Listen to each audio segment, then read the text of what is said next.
right, thank you very much, Yossi. It's CyberArk Global, right? We're a global company, but we're very proud to have started here in Israel and to create a true global company. Pleasure to be with all of you, and Cybertech is at the forefront of bringing people back together, and actually enjoyed being in Cybertech New York. And I could tell that it was the first time that a lot of New Yorkers were seeing humans together. So actually Cybertech from Israel came to New York and got humans together back in the city. And great to be with everyone here. As Yossi mentioned, I'm going to talk about what CyberArk is known for, and we wake up every morning is how do we counter attacker innovation with identity security. We come off a very busy 2021. It kicked off just after the remnants of SolarWinds and the concerns about supply chain. And then we had Log4j also setting up and reminding everyone that you have to assume breach, because it can come from supply chain, like in the SolarWinds example, but it can also be in open source and source code that's used by everyone ubiquitously. And of course, Nadav mentioned earlier, we're also living in reality that's changing every day. So the threat environment is probably the highest that we can remember. I want to talk about a new type of cybersecurity debt, and it's debt that has to do with identities, with digital transformation, and with working from home and adopting modern technologies, especially in the last 2 years where everybody's running fast. There's actually a birth of so many more identities in enterprises than ever before. We found that a 5,000 person enterprise actually has over 600,000 identities, and you would say, wait, you said 5,000 employees, but yes, about 75% of those would be machines, would be the different applications that are using credentials and have an identity. It could be the various platforms and even the IoT devices that Michal talked about, and of course the humans of the company, their suppliers and their customers are all using identities every day. And with this mass run-up to digitize, we're creating this debt of unmanaged and unknown and over-privileged identities in the environment. The CyberArk Labs here in Israel, and I always say that they have a dream job because they're really researching advanced attacks and seeing where can CyberArk help. They're seeing some very interesting trends in how attackers are innovation. There's much more weaponizing of vulnerabilities to create a long tail and the ability to come back later. There's much more capitalizations and using TTPs to capitalize on human error in misconfigurations and over entitlements. And of course, there's more and more operationalization of attacks, where there's different types of attackers doing different parts of the attack chain. So the attacker innovation is not stopping. Sometimes we look at we like to call it large and small types of attacks, or focused and I would say widespread and targeted. You have both of those elements out there. The widespread or the big are massive super spreader events where it's a drive-by and trying to attack everybody. And on the other hand, we have the very focused and targeted types of attacks. And we saw just one very recently. If you look at the Ukraine, the attack against Ukraine with the hermetic wiper, it actually has attributes that could potentially that are not only associated with a specific keyboard or location, so could potentially and may still spread out outside of Ukraine, but they weren't mounted in super spreader type of events. But one thing that our lab immediately discovered is that for this malware to work, it needed elevated privileges on the endpoint. For it to propagate, it was stealing credentials and moving machine to machine. Right back to the world that we wake up every morning thinking about, the world of identity. And different enterprises define identities differently. I encourage everyone to take a 360-degree look where identities are in human employees. It's in the development CI/CD pipeline. it's in cloud workloads, in different areas of the infrastructure.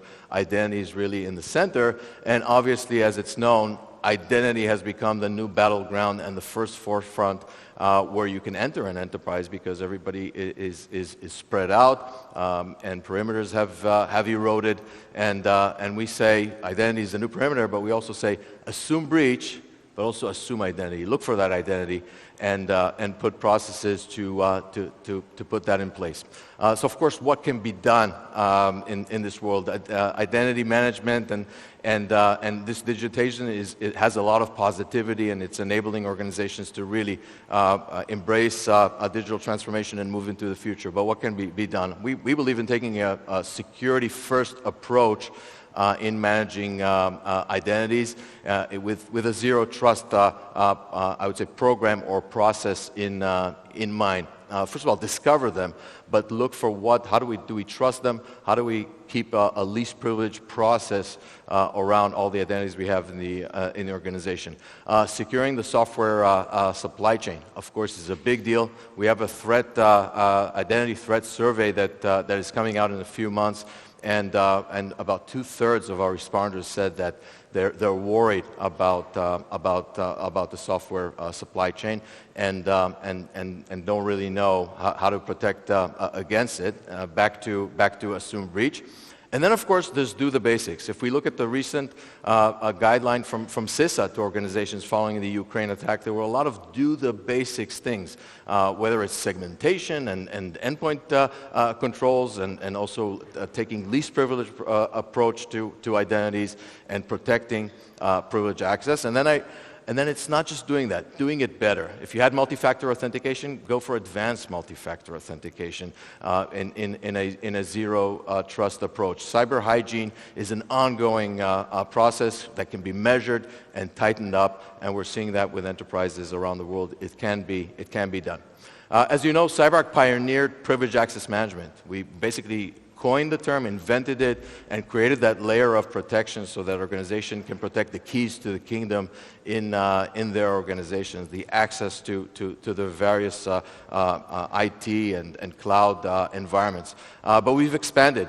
And actually, while COVID was going on, CyberArk really invested in expanding to what we call identity security. So looking not only at the most privileged users, but all types of identities, human and non-human, as I mentioned earlier before, and providing that layer of security against advanced threats that's also an enablement for digital transformation. So we look at human and non-human identities, and how do we walk them through the whole process to allow that access and use of resources, whether it's applications and hybrid infrastructure, data in the cloud, and of course many of our customers have hybrid environments, and then bring the best practices of what we did for a privileged user, session isolation, looking for anomalies, advanced AI, the ability to intervene in a session and expand that to all type of identities, giving the right level of control. Maybe we won't give the same level of control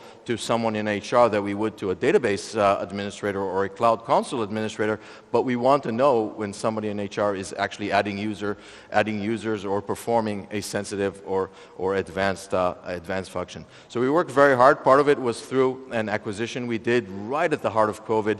In May of 2020, we acquired an identity access management company out of California called Idaptive and integrated it into our identity security platform, bringing the best of both worlds, privileged access management into identity security. Lots of work, but very, very exciting. And when you look at CyberArk, we're very proud to have started here in Israel.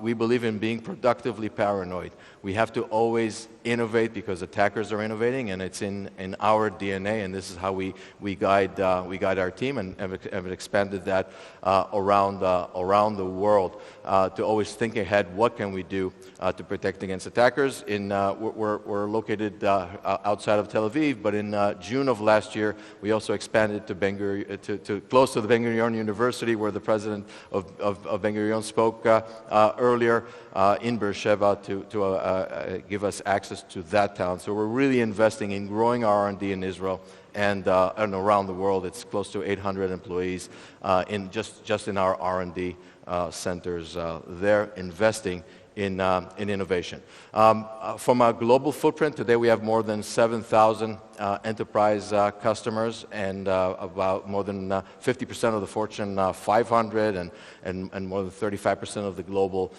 2000. And all of them are going through these processes that I talked about, both digital transformation, the creation of all new identities, and of course the need to put these security controls in place to enable them to run and modernize.